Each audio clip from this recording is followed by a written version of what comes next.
So here's the book I wrote, UFOs over Colorado. I dug real deep into various UFO organizations, contacted a bunch of UFO researchers, got some original cases of my own. And let's just start digging into what I think are the top 20 Colorado cases. And for case number 6, I chose the case of Dr. Leo Sprinkle, PhD. Leo Sprinkle is a pioneering UFO researcher, and he was the first person to actually use hypnotic regression to uncover memories from people who've had missing time.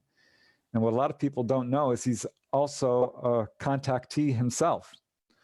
Back in the fall of 1949, Leo Sprinkle, whose first name is actually Ronald, and his friend, Joe Wagoner, they were 19 years old, students at the University of Colorado in Boulder, actually saw a flying saucer move right over the campus at very low level.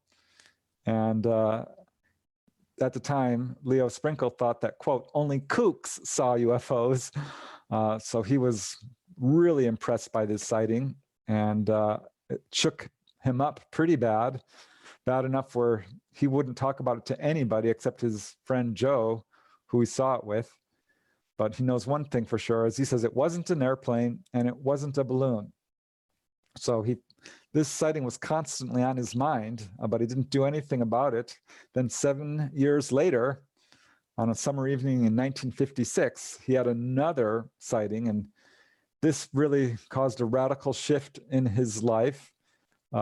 As he says, he saw this object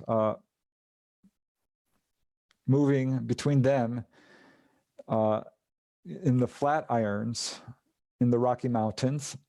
As he says, we watched it for several minutes. It would hover, then move, hover, then move. It had no sound and no features that I could observe. But I knew something unusual was going on because I could hear the honking of the horns below us in Boulder. So he was thinking this would be a big news story. Of course, there was nothing in the newspapers, and this sighting changed Dr. Leo Sprinkle's life. He became utterly convinced UFOs were real and felt that they deserved much greater study. So he decided to get a doctorate in psychology. And as I said, he became one of the first investigators to use hypnosis to uncover memories of amnesia. And he was also really one of the first real scientists to study the subject. There were very few. Dr. J. Allen Hynek, Dr. James McDonald, not a lot of people. Nope, someone needs to mute, please. What I find interesting about Dr. Leo Sprinkle is that he's not only an investigator, he is a contactee himself. And at some point, he decided to go under hypnosis. And under hypnosis, he found out that he was visited as a very young kid. And he recalls being taken on board a craft from his home in Rocky Ford. And he recalls looking outside of a porthole and seeing not only stars, but the planet Saturn itself. What I find interesting about this case is I've talked to a number of contactees who've had this exact experience. Could someone please mute? I'm hearing you. Yeah,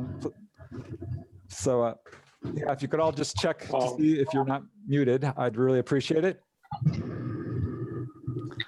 So Dr. Leo Sprinkle was taken on board a craft as a kid. I think there are a lot of researchers out there who are actually UFO contactees. This has actually got a name. It's called UFO investigators disease. When Ed Conroy began investigating Whitley Strieber's case, he also started having sightings and was taken on board. So I think once you start investigating this, they investigate you, or they investigate you first, and that gets you interested in UFOs. But yeah, Dr. Leo Sprinkle is an actual contactee who was shown the planet Saturn, which sounds like science fiction, but I know personally at least 3 other people that this has happened to. So that's why I wanted to include that case here.